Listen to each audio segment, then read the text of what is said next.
家好，我是柏林叶冉老师。今天呢，冉老师给大家讲一个换声区的自然解决。很多同学在唱到中声区的时候很自然，但一唱到高声区的时候，和我们底下的声音就脱节了，形成了两个不同的声音。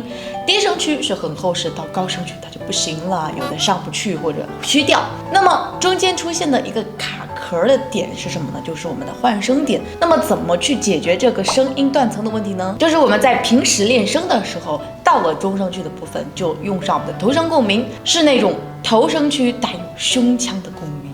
本来到高声区是用到我们的头腔共鸣，中低音用到我们的胸腔共鸣，但在中低音的时候，我们就提前用到头腔共鸣，这样在高音的时候就衔接的非常自然啦。中低音区的时候，头声少一点，胸腔多一点；到高声区的时候，头腔共鸣多一点，胸腔共鸣少一点。这样在换声点的时候，声音就会自然统一，不会出现断层的问题。具体怎么做呢？现在跟着老师一起来练习我们的拉音。练习的时候注意喉咙打开，口腔打开，小舌头是抬起来的，保持微笑，气息支撑住。女生是唱到小字组拉，男生是唱到小字组发。我们的头声多一点，胸腔少一点。现在我一遍，你一遍。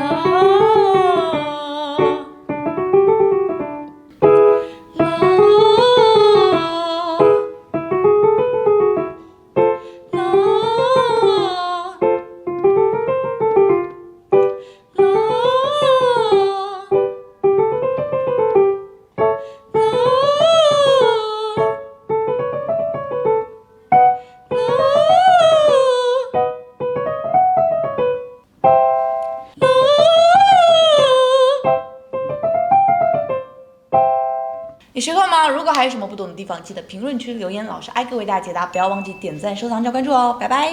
最后给大家带来一个免费福利，凡是关注阿婆主的同学，都可以找简介处助理老师领取一套声乐教程跟电子版教材，资料都是老师精心整理的，能让你快速入门。